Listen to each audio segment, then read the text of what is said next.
She's amazing balls. Right? Right? And finally, somebody who is taking something, we were talking about this earlier, that we get taught to squash our intuition as a child Hmm. because we start getting led down all these rules. And so it gets squashed.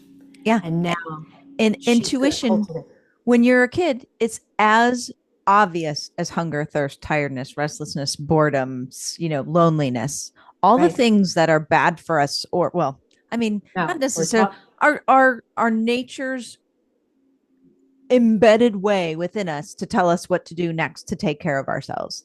Right. Intuition is so huge and so obvious. I don't like that little boy. I don't want to share my toys with that person. And we're forced to ignore it and do it anyway. And we learn we forget the language. It's like, you're fluent in Spanish and then you don't live anywhere that's Spanish speaking for a while and you don't use it. Right. And Right. then nurses, the more you're in nursing, the more you learn to trust that thing you were told was bullshit, before. And Yes. she just solidified it, put research behind it, and wrote a really awesome book about it with all these kind of tools to learn to speak the language again. Yeah. It's Yeah. brilliant. It's been atrophied, right? Our Yeah. intuition's been atrophied. And she's going to teach people how to exercise that muscle and give them permission to do it, right? Because that's the other thing, is we're taught that, it's a woo-woo thing. And it's really not. It's that voice when you're at home that's like, oh, call that person. They pop in your head and you hear this voice to call that person. And then you're Yeah. like, no, they're probably busy, or I'm busy. And then you find out later something happened to them and you're like, oh my gosh, right? So we really have just learned to invalidate it, and it's just been atrophied, and it just needs to be exercised again. Well, not anymore. Everybody enjoy Jen Johnson. Rolling. Renegades. Andre and I had this big idea. Mind blowing. I had to have the people who didn't believe in me. Between one day and the next, everything changed. Nurses know how to solve shit. Renegades.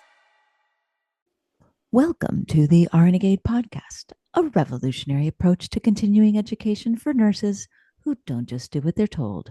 We're shining a light on the innovators, the pioneers, the renegades, who are blowing up the boxes that the rest of the world is still trying to think outside of. Enjoy Jen Johnson. Jen Johnson is about to tell us all about herself, but her wheelhouse is nursing intuition. And what she's done is basically brought the scientific to the woo. What did you call it last time we were on the phone? You called it the something woo. Oh, like why woo woo works. So that was the book as to like mixing the woo with the medical, because really, you can't do what we do without realizing that there's so much more to what goes on in a What's day going and in on? a shift and at the bedside.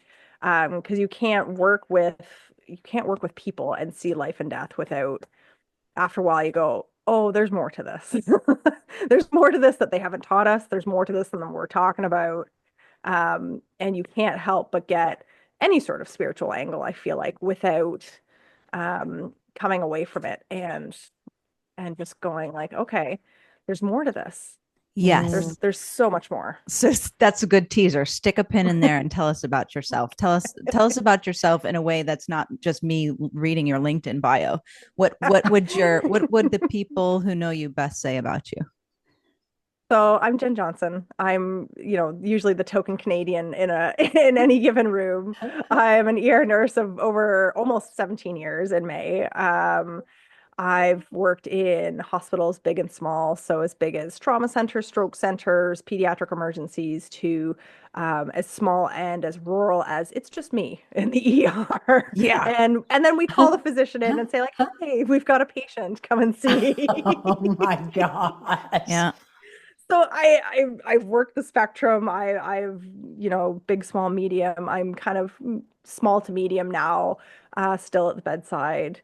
And, it's taken me a long time to realize that not only did I fall into nursing after failing out of biology, thank God I failed that organic chemistry course. Um, but I fell into it for a reason. And it's just the more I lean into it and say, okay, it may not have been a calling. It was never ever on my radar to be a nurse. But it was something that I am so profoundly grateful for the experiences, both good and bad, through the years, because it has put me in this exact moment to be where I am and doing what I'm doing, and writing the books, and teaching, and getting to go travel, and just help those who aren't at the bedside, who want to support those who, your nurse leaders trying to support your frontline staff. You want a frontline perspective, let me tell you. Here it is. Yeah. So let me help you better understand your staff and where we're coming from and what we're dealing with on a daily basis, because as well-intentioned as you are, even if you are a nurse and you've gone into management and leadership, and God bless you, because it's not what that's not a road I'm ever wanting to travel down. You can't help but be out of the loop once you step away from the bedside, because you don't get to see the full-on frontline crazy from people. Yeah. What so you're cracking along in your the career that you fell into. Yeah. And what was the moment where even that trajectory changed into what you're focusing on now? You're still working in the emergency room, yes, but Yeah. what was that thing that made everything different from one day to the next, when you're like, oh, I have to talk about this, like Yeah. that I'm pregnant with something, kind of passion that comes with an aha like that? Yeah, COVID. There is something so profoundly sad and beautiful about being broken down to the point where you don't know who you are, what you're doing, what's going to happen in the next day. Your own mortality is staring you straight in the face, and you go, okay, so if I was to die tomorrow, what would I want to leave behind? And it's like, well, the book started as just stories for my kids. So when COVID started, and again, we taped this on the anniversary, the 5-year anniversary of everything being locked down originally. And, everything started out as like, well, I'm choosing to continue to go to work. That's where I feel I'm needed, and that's what's comfortable, and that's just the easiest option. And so, if I was to get sick, if I was not to make it, how would you explain to a 4 and 5-year-old that mom chose to continue to go to work? And so sitting down originally, trying to write out the good stories, and you get a couple out and you're like, oh, okay, those are the nice stories. And very quickly the traumatic stuff that I'd pushed down, I didn't have the effort to keep down anymore. And all of that came out and just spewed out. And in sitting back after everything was kind of out, and I said, okay, well, what is this all about? What is going on? This is more than just stories for my kids now, because I have these stories I don't want my kids to ever hear. Yeah. And just to be clear, so this is spewing out of you onto a page. This is onto a page, 6 weeks of writing. I don't remember writing the book. I remember getting up really, really early. I remember staying up really, really late. I remember taking every moment that I had to myself to write, but I don't remember writing it. And again, I was horrifically sleep deprived. We didn't have any daycare for the kids, so I was up all day, up all night working, and it was just a gong show, burnt out to the absolute crispiest that you could possibly be. And Llewellyn, who was a metaphysical book publisher in the States at the time, was having online book fairs about their authors. And so, your author would come on, you'd have a little spiel about the book and go on. And I think one of the only ones that I actually caught was Intuition at Work. And I remember listening to it and going like, intuition at work, I use my intuition all the time at work. And it was just this huge light bulb that was just like a lightning bolt, where you're going, oh my God, that's it. Like, that's it. And so going back through these stories, every story, there was this trace of intuition, whether it was I had the sensation and didn't say anything, or I did have it and I did say something but wasn't believed, or had it, ignored it, what happened, all these different variations of here's the intuition, but what did I do with it? And what was the ultimate outcome? And every time I ignored the intuition or wasn't believed about it, the patient outcomes were horrific. The ultimate patient deaths kind of outcomes. And so, writing it all down and going, okay, well, it's August of 2020. The misinformation, disinformation is really starting to percolate. And I said, well, if I put this out as, here's intuition in nursing, if I put it out without scientific evidence behind it, I am risking not only just being filleted at the very beginning, but with everything coming out, like I theoretically could be risking my license by putting out a book with these kind of connotations without having a lot of evidential backing. So, which led me on another down the dark rabbit hole of intuition and insight and psychology and metaphysics and different processes and advocacy and communication and all these different pathways that in reality just led to the exact same thing of we all have intuition. We all know about our intuition, especially as women. And we just may not be either able to voice it in the way that we want to. We know something's going wrong with a patient. We go to our doc and we just say, I don't know what's going on. Can you just come and see? Or you've gone to the point of something is wrong. You need to see the doc. Grabbing my doc and being able to say like, I don't know, but you need to come now. Yeah. and getting there. And how I'm listening to you, and there's two things that I want to point out and ask you is one, you're thinking that is true. The intuition is true. We all have experienced it, like you said, especially women. But the woo bastardizes the truth. Like what? I don't know where that comes from or why it's even a thing. Things that we know to be true. Now, speaking of what you know to be true, when that thing you don't remember writing the book, when the thing is you're pregnant with something and it's coming through you, and it's my word for God, George. It's how George wants to speak through Jen Johnson. Yes. And it's almost like you'll find the evidence. Your intuition told you, I can't put this out there without some kind of scientific backing. Yeah. But did you know you'd find it before you even started looking? I didn't. I thought I was just going to take a shot in the dark and be like, maybe there's a study or a opinion piece, but maybe it's more than 5 years old. That ingrained, the beaten into you of has to be APA formatted and 5 years within the last 5 years and peer reviewed and all this. Like it's beaten into you. And it's not just like an article in Women's Health magazine or something. It's not just an opinion piece. It's like fact. And again, because intuition is so variable and there is such a level of expertise to it, it's really hard to measure, right? But not only, like, I just can't even believe that there was just so much science to find. Like, I was flabbergasted that I could have done just a 1 to 2 year search, like within the last 1 to 2 years, and still had more than enough, let alone within the last 5 years. So to get into that and have it explained as, it is insight, it is psychology a bit, it is 100% expertise and what you know to be true.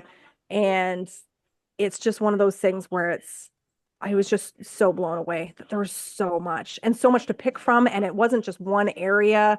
It wasn't just critical care, although there was much more studies done in critical care. And a lot of the science backed that the reason why critical care nurses tended to trust their intuition more was for the simple fact that they didn't have time to second guess themselves. They were in situations that were moment to moment where they got a hit, they acknowledged it, and they went for it. They didn't have time to say, well, I don't know, and talk yourself out of it and this kind of thing. So it wasn't just critical care, but it was also like worldwide.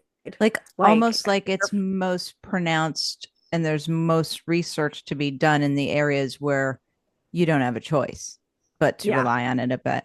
And I see Wendy's going to give herself whiplash with nodding. I'd love to hear what's I'm going like, through. I know, because I'm like, I keep getting, because I'm thinking, coming from a world, coming outside the healthcare world, that has been studied for thousands of years, right? I mean, there's so many Eastern practices and traditions that cultivate that and believe in it wholeheartedly.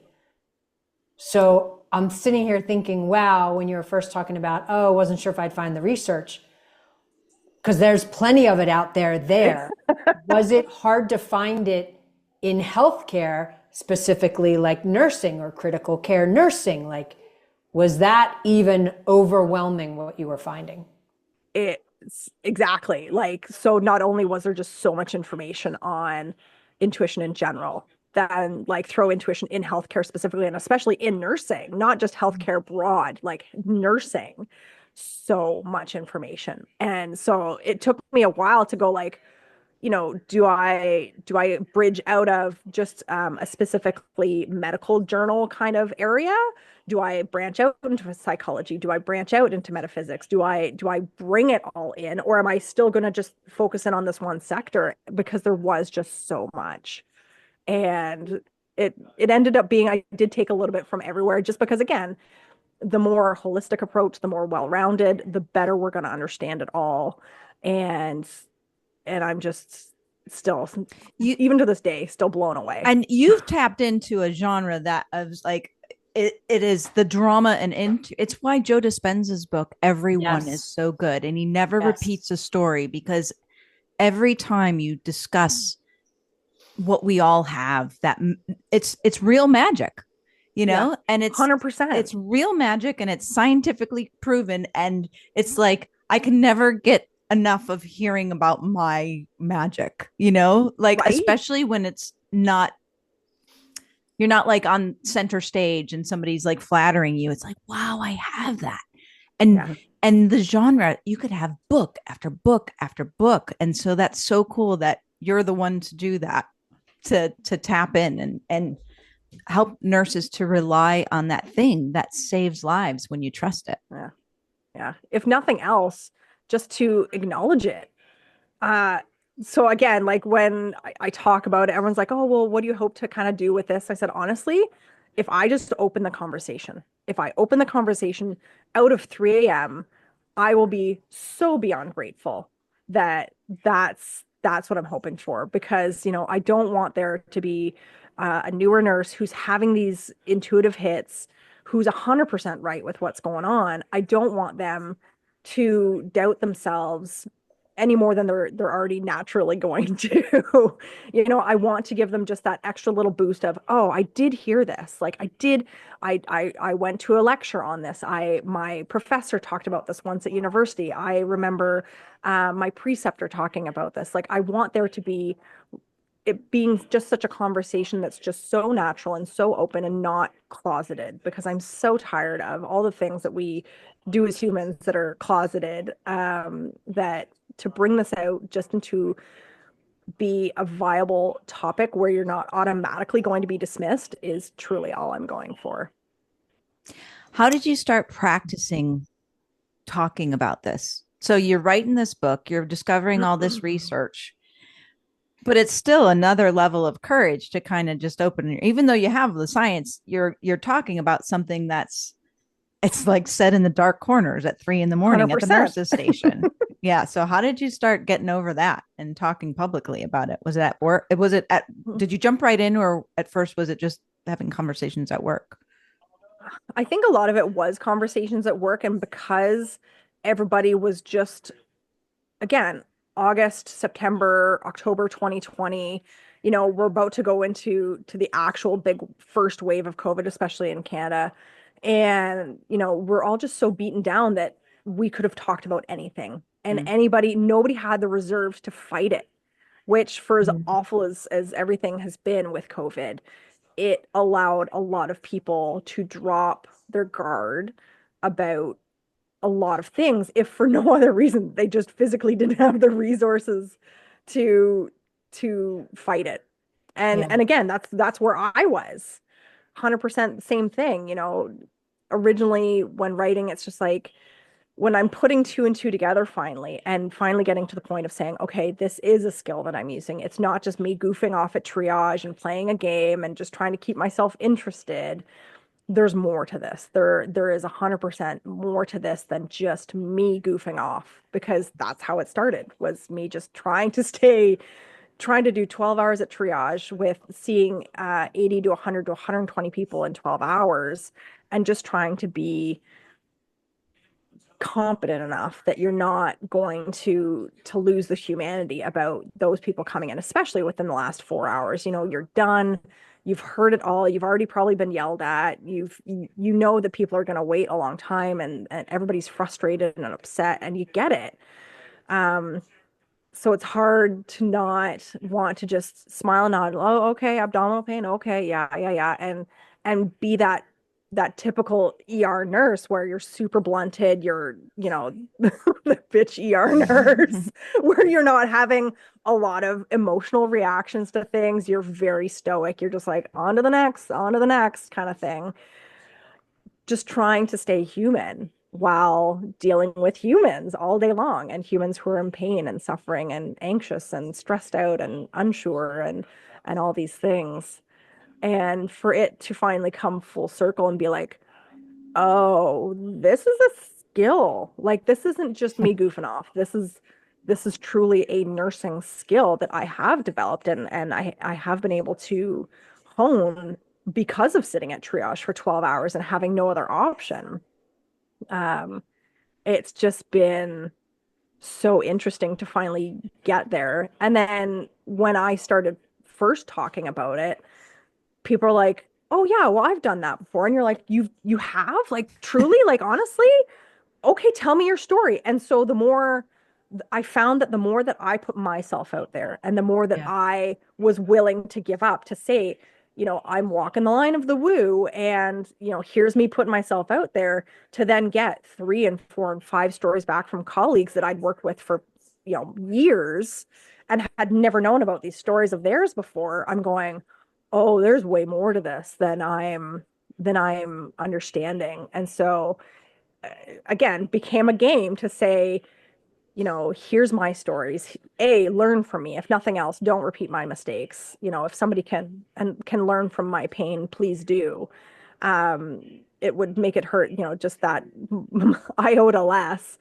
But with me opening up, others opened up. And every time it happened, it just really made me want to open up more and say, okay, like, let's talk about this. And so every shift that I would pick up, I would make sure I would actually try to talk about it more. Again, more at 3 a.m., but try and reach out and try to reach coworkers that maybe I hadn't had a really deep connection with, or, before. I'd kind of single them out and be like, hey, are you okay? What's going on? Is there anybody you're worried about?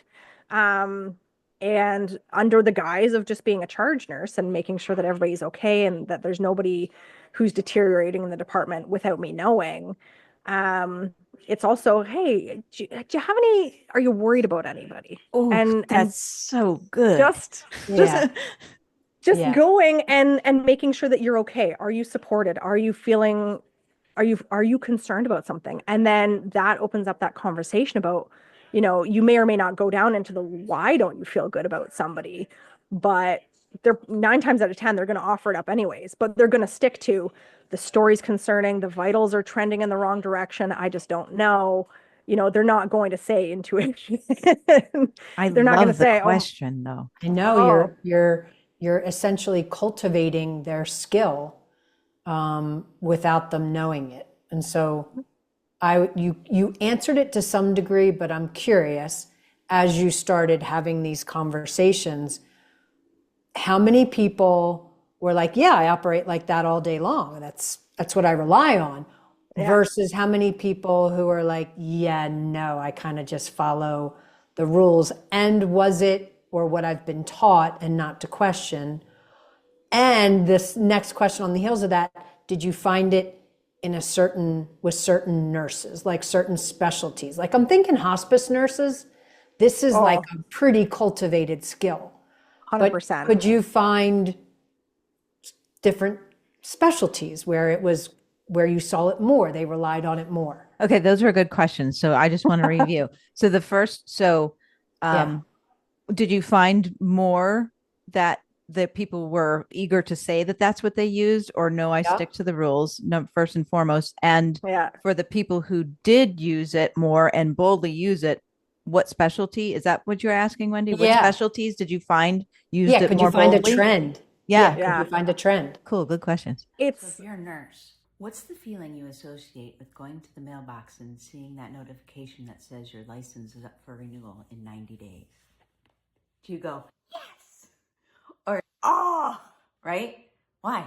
I mean, it's not like they're hard to get.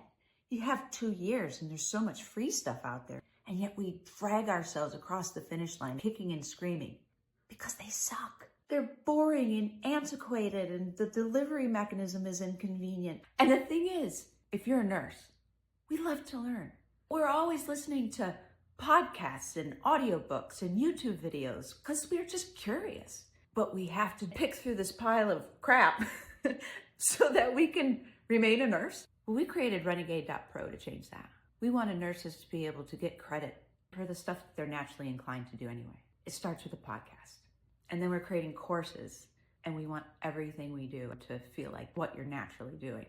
The research shows that that's how we learn and retain best. Check it out. Pick one. See what you think. So maybe when you go to the mailbox next time and get that notification, you'll have that yes, because they're already done. So the more I opened up, a lot of people volunteered. And when I kind of put it into, okay, well, what was it exactly? You know, was it a feeling? Was it like a little thought process that popped up in your head? Like, can you go back into that situation and ask yourself, you know, what was it? And a lot of it was like, oh, I just had this like feeling in my gut that like something was off, and that's what I went with. And I'm like, great. Did I push them? There's been conversations about like, you know, have you ever been taught this, you know, in school? Was this ever a concept that was ever brought forward? And it really wasn't. And even my own education, there was only one professor in 4th year who casually mentioned it one time, be like, oh, and trust your gut. And that was it. And she was off to the next topic. And it was just such a random drop-in comment. Yeah, there wasn't a follow-up like, because in the British Journal of Medicine it says 100%. But she was that kind of, she was that kooky, you know, she had a lot of physical experience. It wasn't like she'd only ever done education. She actually was a nurse who thankfully was teaching nursing. You know, it sounded like this came from experience, 100%.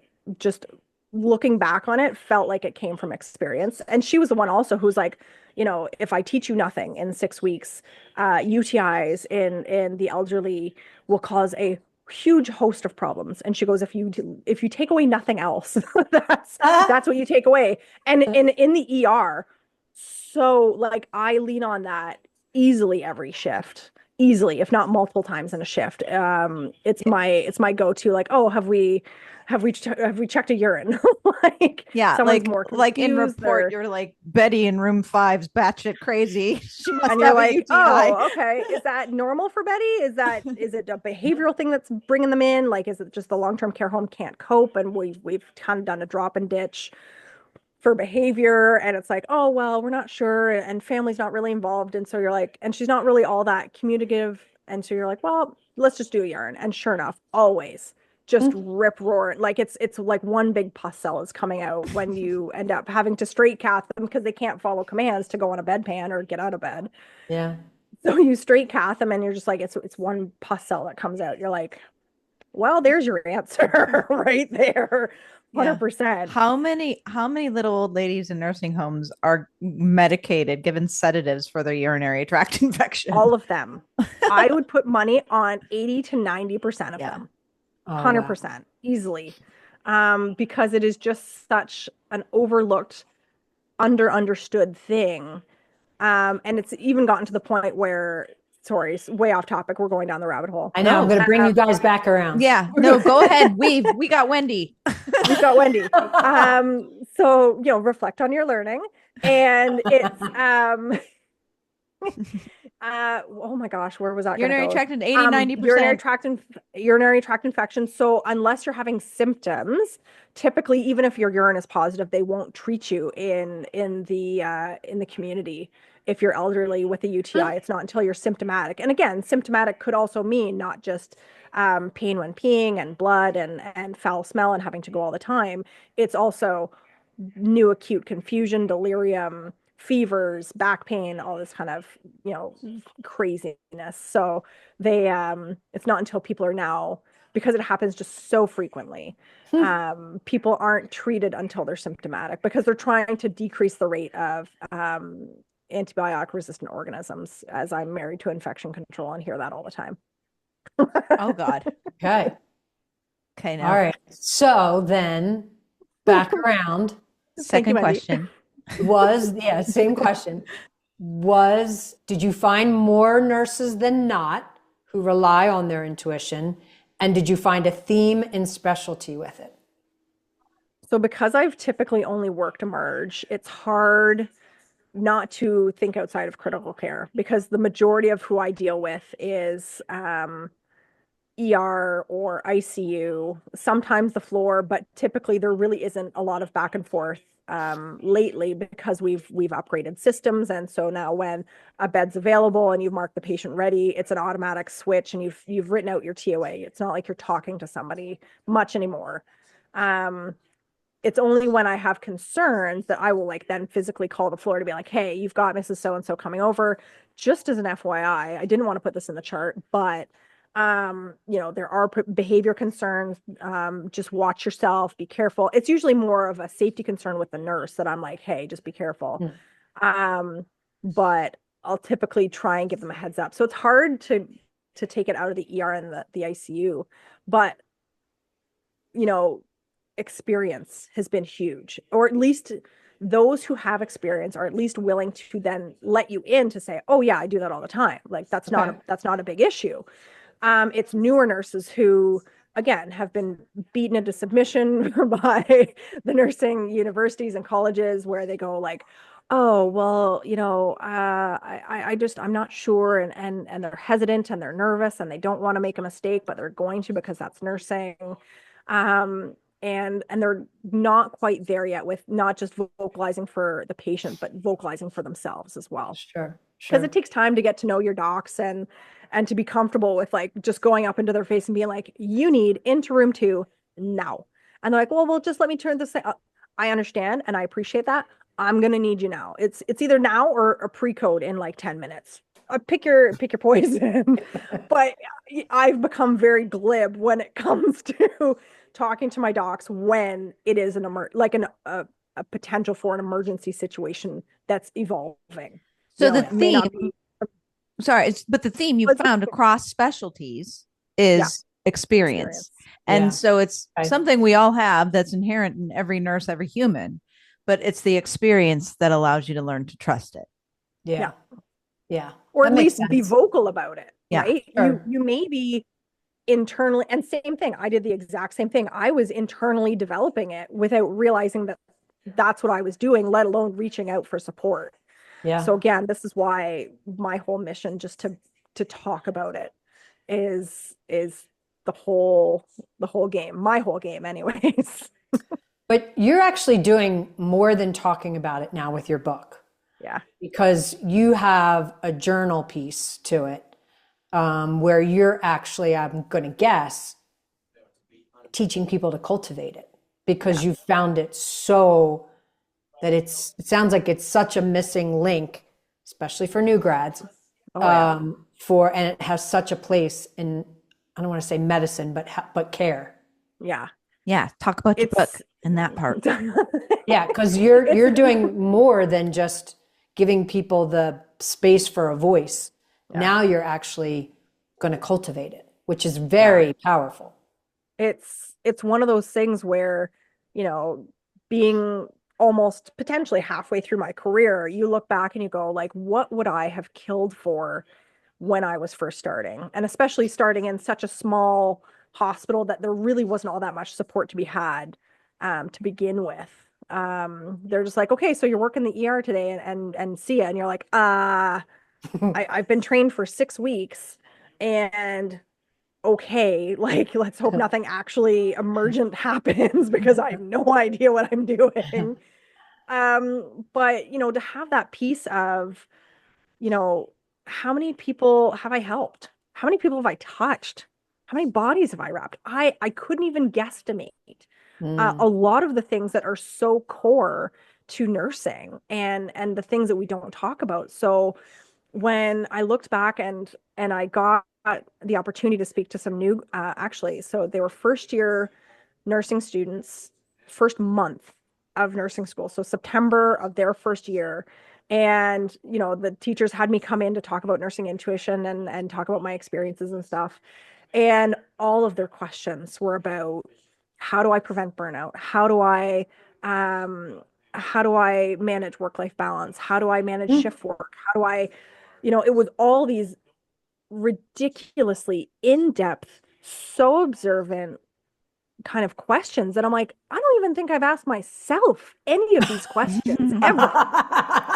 And I'm sitting there and they've got all these wonderful questions. And I'm like, and they're like, and how do you cope with a patient death? And how do you handle that? And all these things. And I'm like, I mean, my go-to answer is alcohol, but that's not really super, it's not super appropriate. It's not super, like, it's not a great long-term I don't know. plan. Everyone's got their own crutch.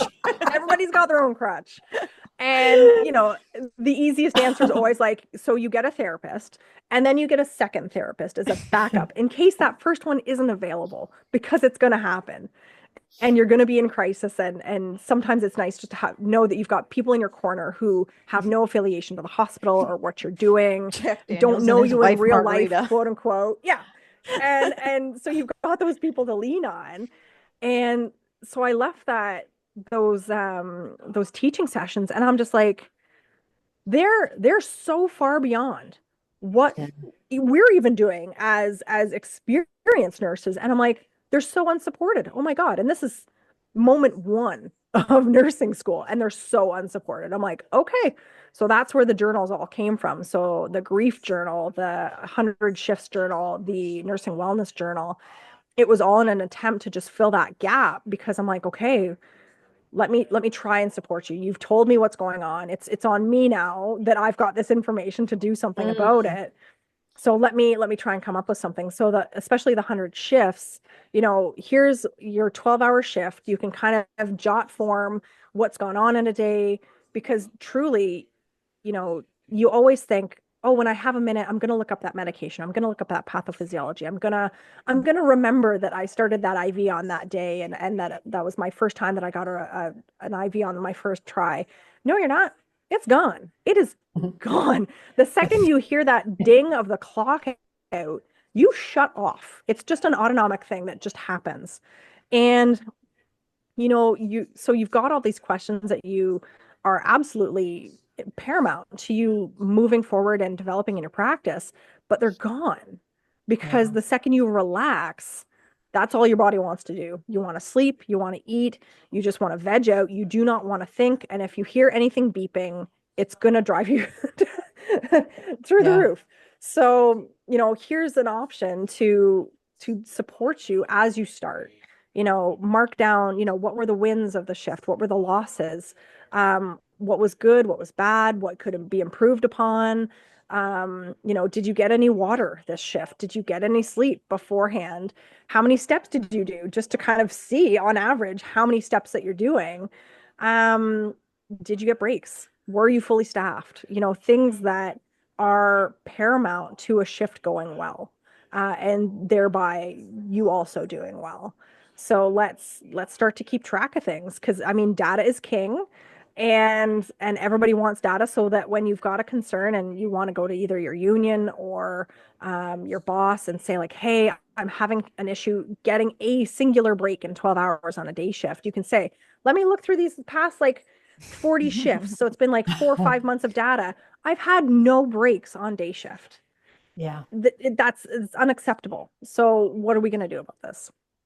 And if nothing else, gives you those things where you can, you've had a couple of days off, you can go back into your own book and say, oh yeah, I was going to look up bisoprolol, and did that affect heart rate and blood pressure, or was it just one or the other? Like, I can't remember. So you can go back into it and again, learn and reflect on your own time.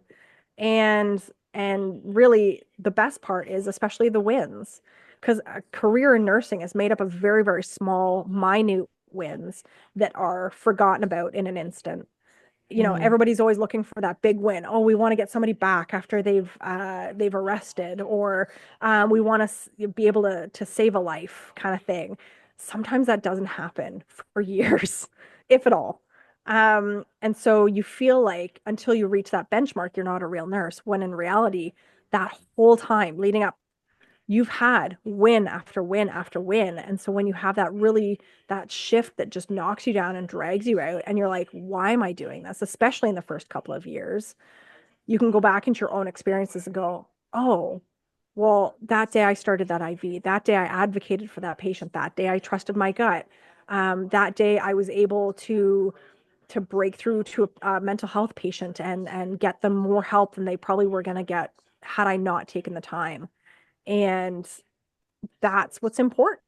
That's how, had I had 16 years of journals to go back in, I think that would have been fantastic. Could you imagine doing 30 years and being able to go back and what's changed and what's new and how you've grown and all these things? I think that would just be so, so powerful. And that's what I'm trying to do, is bring it forward to the hospital systems and get them to try and support their nurses before they even get burned out. Because even coming out of nursing school, you're kind of already burnt a little bit. Yeah. I was just listening to you, and so many of my own experiences were kind of, I was just like going through the mental journal I have. But I would love to read an entire chapter or an entire book on the moment that an experienced nurse decided it would be intolerable to not follow her intuition because a big loss that occurred, or a big and the feeling, if I would have just said something, if I and it's always coming from ego. It's always coming from our fear to be disliked, a fear of being disliked, either by colleagues or the doctor, the ordering doctor, whatever. And then something happens that's negative that could probably never be proven. You were just following an order, but you didn't speak up. You didn't say what your intuition was screaming at you to say. And then from that moment on, that's when you become a really good nurse. And and I never put this together before. I was just sitting here talking to you, or didn't put it together in such a clear way. An entire book or an entire chapter of that moment, so that other nurses don't have to face the loss before. I don't know, maybe everybody does, but I remember that when it was for me, when it was like, I became an excellent nurse that day. I was really good. I was really smart because I'm no dummy. I can learn stuff. But it was the day I decided to always speak up and have the courage to be disliked by whatever was silencing me before. That's when I became a really good nurse. Yeah. It's the no fucks given era. That's the best. Oh my gosh. We just did a podcast earlier today, and there's so much crossover. Yes. The Conversational Nurse podcast. Oh, I love her. I told Wendy when we got off with her, I'm like, I've moved 20, it's going to almost 22 times now in 20 years that I've moved, but I've worked at huge, like teaching, big city teaching hospitals. I've worked at teeny, like Deming, New Mexico. I was the only one in the ER, like that kind of thing. But, what was my point? Oh, there was always a Michelle Harris. There was always like that. I don't care if she was 24 years old. She had a grandmotherly feeling to her. This was somebody who'd seen it all, or it was like 85-year-old nurse came out of retirement, because there was, and every hospital had one of those. Yeah. And we were talking with her today about all she'd been through and all she'd seen, and how well prepared the next generation, who is so entitled. They're always getting flack for being so lazy and so entitled, and they want everything now and whatever. Well, I think they're going to save us, because 100%. Yeah. They have So, No and again, tolerance for bullshit. no tolerance for BS. And, that loyalty mentality, gone. God Gone. bless it. Gone.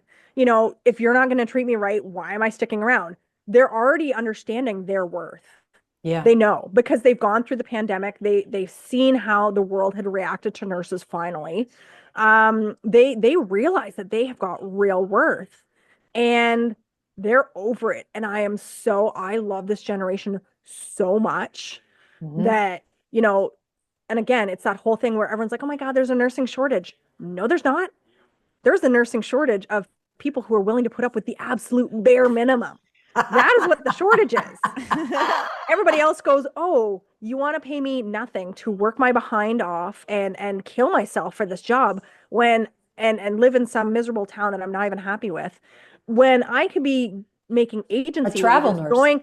going to Hawaii, going to California, going to New York, doing whatever I want to do. I know. Showing up, doing the shifts, doing my own thing, making it Instagram official, and then disappearing and making an entire career out of this. Yeah. Genius. Absolutely genius. Yeah. Staying in all these cool Airbnbs, having it all paid for. Oh, Nurse B&B. This is the new thing. Yes, We know met her. We met her. Oh, I love in Keisha Vegas. so hard. Yeah. Yes. Oh my God. The So world good. of the nursepreneur is so incestuous. we all so yeah. small. Well, but it's the people, it's the parallel nursing economy, really. It's like the people who've spit themselves out of the system that's sick and gone like, well, no, we're going to go cultivate ourselves in a petri dish. We're like the penicillin, Yes. and then they go back into the system and inoculate the whole thing. It's going to work. It's going to be great. It's going to be great. I was just thinking about, I was talking to somebody else and they're like, oh, how do we fix this? Like the toxic nursing culture of unit by unit. And I said, well, if you got an agency together and the agency nurses were well versed in turning around cults, like the culture, not only are you just, cults. I'm keeping that typo. Not only would they like fill the shift, right? The hospital's just looking to fill that 12 hours and make it through without too many complaints. But if you could then send in nurses that are going to take care of the staff and bring up the staff as they're there for an extended period of time, and then they walk away, well, now your staff's upstaffed. That seems like a genius idea to me. I just don't have the bandwidth to do it. Well, you've got a big lane that you're going to fill anyway. So what's next for you? So tell us about, where's the book at? When's it, like, where in the publishing process is that? And then what's next for you once this thing gets out here, besides being on the RNegade podcast and us being fangirled out by you? Reconnecting with the RNegade podcast. Reconnecting. And don't start, because you guys were my absolute first buy-in to not just the book, but like the CE credits for that kind of thing. And I remember I was trying to tell my husband and remind him, I'm like, do you remember when I was like getting, the book together and I taped it and then it was going to be for CE credits? He's like, what? I'm like, yeah, you don't listen. I'm like, anywho, it's coming back around and I'm so excited. And so, no, you guys were the first buy-in for me. Like that, it made my world. And the buy-in for that was just huge. So do not sell yourself short, because we are just doing, like, helping each other grow at different points and perspectives. Yeah. But that was false. That was false humility. So, you knew what I was going to do. No, I know. Well, I am fangirled out by you. And that's why you had our buy-in, is because it takes balls to put the science behind the woo. People often ignore the truth of the woo, or the science behind the truth of the woo, because of the woo. And you're like, nope. I'm like, let me offer myself up as tribute. Yeah, it's okay. I'll go first. I'll go first. Yeah. I'm happy to go first. So yeah, the book is finally out December on the new moon. I finally got it all teed up and ready to go and published. How appropriate on the Can we see a picture of it? Can you hold? Do you have one, Nick? Yeah, hold it up. Hold it up. Go get it. Have your kids show us. Where is he still there? Oh no, they cooled out. That was like, oh my God, that was like a good solid 10 minutes of her hitting my leg with a bunch of paper that actually was a little hurt a bit. So this is Nursing Intuition. Good Yeah. How to job. Trust Your Gut, Save Your Sanity, and Survive Your Career. Nice. So this is my baby. Nice. So available on Amazon and Barnes and Nobles and Indigo, finally. Nice. So just so impressed. And, right now I'm in the midst of going to conferences and meeting nurse leaders and innovators and all sorts of people, and just touting the book and the journals and just saying like, hey, it takes $50,000 to onboard a nurse roughly. And here's a book for $20. I feel like the return on investment could be pretty decent on that one. So, trying to learn the lingo, trying to get it all figured out, and getting actually so much positive feedback, have been just overwhelmed with so much gratitude. People who I used to work with years and years and years ago, and they're sending me text to be like, oh my God, you're number one in patient and physician experience and nurse and physician education. And I'm like, oh my God, like dying. And then having buy-in from like somewhere, like there's a magnet hospital in the US that currently has an order for 6,000 books that we're just trying to finalize and push through. So just unbelievable, and so much, couldn't have even imagined it going this well. So I'm just, honestly, everyone's like, oh my God, you're so put together. No, I'm not. I am flying by the seat of my pants. I am just putting myself You're trusting your intuition. Gosh, Exactly. darn it. just going Exactly. with it. And thankfully have been so warmly received, and I'm just so excited to help and teach and grow and see where the heck it takes me, because right now it's teaching with Nurse Blake in August. So I'm Yeah, you're going to be at NurseCon, right? Or Nurse gonna Camp? gonna be at Nurse Camp, gonna be on the boat for Nurse Con, just as not as staff per se, but yeah, I'm just so excited. You so just pumped. keep saying yes, girlfriend. And you Yes, keep that's getting it. rewarded for saying yes. Cause Yeah. it takes some balls to do what you did. But I love how you just said, all right, the baby's coming. I'll go first. It was a done deal. She was out Yeah. before I even knew what was happening. Yeah. And I hope any opportunities to speak at like nursing schools, like colleges of nursing, and have you That started would doing be- that? No. Yeah, so getting there. Good. More than open to opportunities, when they come my way, not if, but when. More than happy to come and speak and support the next gen, because like really they're going to be the ones taking care of me. So Yeah. let's get you happy and comfortable and loving nursing. And there are still going to be moments where it's ridiculously hard and awful, and you're going to question what you're doing, but the wins that come along, however small they may be, sometimes are just what you need to really keep going. Well, you've made it pretty irrefutable by putting all the science behind the intuition, and it has a huge place, even if it's part of I can't think of what part of the nursing, the traditional nursing curriculum that it would go into. I think it deserves a standalone course, as itself, because it saves so many lives and it prevents so much burnout. It brings the purpose and meaning back into the nursing, the individual nurse's career, but also the nursing profession on a whole. And it's really ancient. It's ancient wisdom that we've just kind of crammed down, Squashed. So I hope that this is the beginning, just the beginning for you. And I hope my intuition tells me that that is going to become a very essential and important part of nursing curriculum renovation and evolution. Yeah. You'll be one of those like nurse pioneers that we study about, that are like in the like they look like nuns, I can't. I'm like stuff like that. just as long as 2025, Jen Johnson. as long as they never reference me in the same, way as Florence Nightingale, I'll be happy. I'm just doing my own thing. Flo did her thing. I'm just doing mine. And it's, in this moment, in this period of time, this is what I don't think this is what came through. None of them to set out to be the people that we study. And Yeah, they followed their intuition, I'm guessing. onto the battlefield. Like, yeah, lucky. Well, I guess COVID was kind of battlefield, wasn't it? Well, and maybe that's just it, because there's so much change that has come from that. So for as traumatic and awful and ridiculous as it was, had it not happened, I don't think this would have happened. Yeah. So there's a you lot know, of silver linings. Yeah, there's a lot of parallels. I mean, so much human innovation and invention came from war. Yeah. And the pandemic was war. Yeah. Sure. Yeah.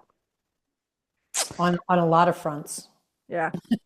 Okay, so how can other people who are fangirled out by you get a hold of you? Like, do you answer your fan mail anymore? Do you have like somebody do that for you? Your kids? Do you have your kids do that for you?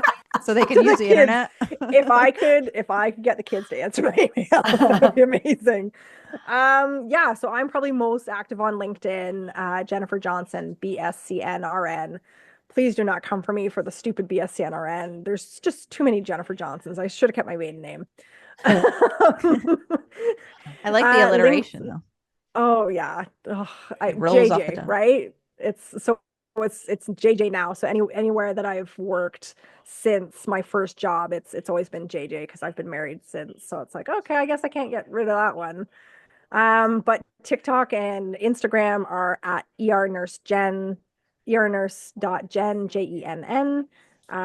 You can reach me by email, jennjohnson at 222@gmail.com. That'll Wendy, straight to you're me. going to write all these down, right? I will send you the thing. No, I know we like to just have them because that's what you do on podcasts. You have people say all these things out loud, and then you're like, hey, about that. And then Amazon, Jennifer A. Johnson RN will bring you to my Amazon store, which has Nursing Intuition, which has the journals, which has a couple of other things. I did a journal for cardiac patients. I was on a podcast about for somebody who'd had like a triple bypass as a very young person. And we had gotten chit-chatting about, coming to the ER and what the ER nurse wants to know when you're a cardiac patient, and ended up sharing a lot of knowledge that she had no idea about, especially heart failure kind of aspects. And so I'm like, well, again, there's another missed need.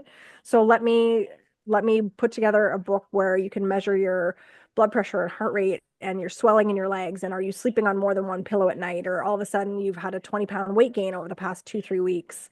That's probably fluid, and so giving your cardiologist more data and the ER more data when you come in, and making it easier to understand what's been going on and treat you and get you the proper treatment. So, again, it's whatever, just if I land on a podcast where all of a sudden it's like, oh, there's this missing nursing need of an education piece, especially for the public. Let me throw that together. I can throw that together, no problem. Like, let me see. You're on a roll, girl. Got nothing else to do. It's just the next yes. Exactly. I love it. Thank you. Thank you so much. Problem. We'll give you back to your children now. Oh yeah, I love them, but I'm keep not it real. Home mom material. No, I love it. Yeah. And we're 2 days post the end of March break up this way. So I'm just like, I got to sleep and I was like, oh my God, this is so nice. The house is so quiet. I don't know what to do with myself. Well, this will be our first false goodbye, because we hope that you stay on after we stop recording and we can chit chat about things, talk about your kids behind their backs now because they're out of the 100%.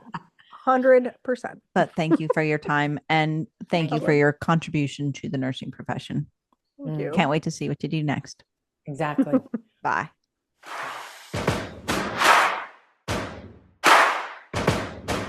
Renegades.